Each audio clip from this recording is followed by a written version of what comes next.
Samajwadi party के नेता व पूर्व राज्य मंत्री पवन पांडे को अयोध्या शहर के अंगूरी बाग स्थित उनके आवास पर नजरबंद कर दिया गया। कोतवाली नगर की पुलिस मौके पर पहुंचकर उनको समझाने बुझाने का प्रयास कर रही थी। जब पवन पांडे नहीं माने तो उनको उन्हीं के घर में हाउस अरेस्ट कर दिया गया।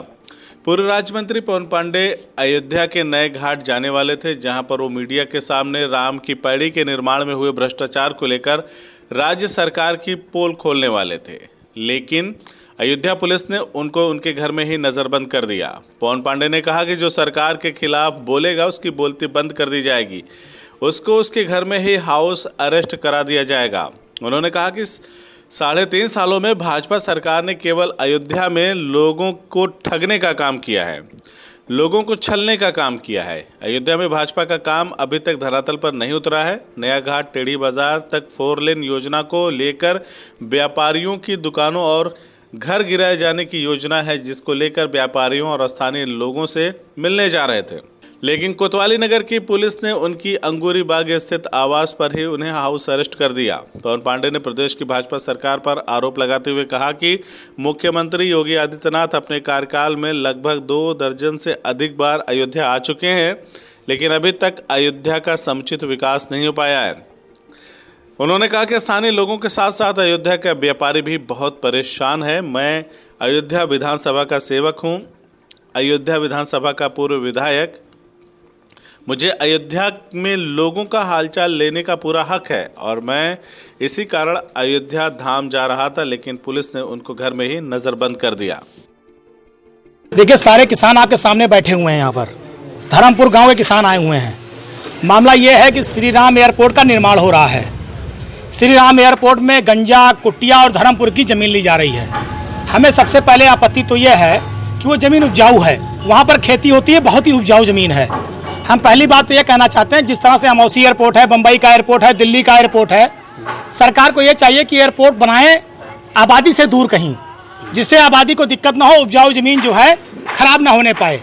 और अगर सरकार की ये जिद है कि हमें कुटिया, धर्मपुर, गंजा की ही जमीन पर एयरपोर्ट बनाना है, तो हमारी केवल इतनी मांग है कि जो मुआवजा आप धर्मपुर गाँव के लोगों को दे रहे हैं, जो मुआवजा आप 80-85 लाख रुपया, 75 लाख रुपया जनौरा के लोगों को दे रहे हैं, वही मुआवजा आप कुटिया, धर्मपुर, गंजा के लोगों को भी दीजिए।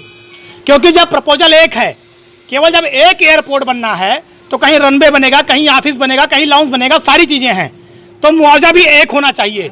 योगी आदित्यनाथ की सरकार पक्षपात कर रही है किसानों के साथ। जनौरा गाँव की जमीन कौन सा ऐसा सोना उगल रही है कि आप 75 और 80 लाख रुपया दे रहे हो, और धर्मपुर, कुटिया और गंजा की जमीन क्या खराब है? अगर खराब है तो आप लीजिए ही मत। आप किसानों का उत्पीड़न कर रहे हैं। उसके बाद उस गांव में जो सरकारी कर्मचारी हैं, होमगार्ड हैं या सरकारी कर्मचारी हैं, ये कमांडेंट और अधिकारी उनको बुला के धमका रहे हैं कि हम तुमको नौकरी से बर्खास्त कर देंगे। धमकी दी जा रही, बाकायदा जेल भेजने की धमकी दी जा रही है, जेल भेज देंगे। आप बताइए क्या तरीका है? आप चोरी भी कर रहे हैं, सीना चोरी भी कर रहे हैं। आप एक तो किसान की जमीन ले रहे हैं, उसके बाद गुंडाई कर रहे हैं, खुली गुंडाई। योगी आदित्यनाथ सरकार के अधिकारी, प्रशासनिक अधिकारी खुली गुंडाई कर रहे हैं, गुंडों और गैंगस्टर जैसा व्यवहार कर रहे हैं कि किसानों की जमीन लेंगे, नहीं लोगे दोगे तो मुकदमा लिख देंगे, तुम्हारी पत्नी को जेल भेज देंगे, तुम्हें नौकरी से बर्खास्त करा देंगे। ये क्या आचरण है? एक तरफ आप किसानों और अन्नदाता की लिए आय दुगनी करने की बात कर रहे हो, और दूसरी तरफ किसान जो है भुखमरी के कगार पर है, इनके हाथ में आप कटोरा देने की बात कर रहे हैं। तो हमारी 2 मांगे हैं।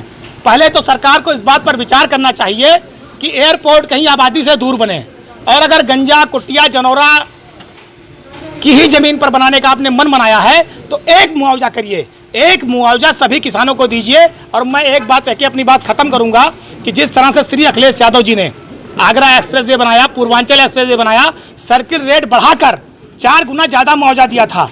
हमारी योगी आदित्यनाथ सरकार से सिर्फ इतनी मांग है कि आप सर्किल रेट बढ़ाकर किसानों को 6 गुना ज्यादा मुआवजा दीजिए, जिससे कि इनकी रोजी रोटी चल सके, इनका जीवन यापन आ सके, ये अपनी बेटियों की शादी कर सके और इनके चेहरे पर मुस्कान ला सके। और भगवान राम के नाम पे एयरपोर्ट और राम के नाम पर कोई काम होगा, किसान रोए, राम की प्रजा अगर रोए और सड़क पर चली जाए तो ये राम के नाम पे बनाना बेकार जाएगा।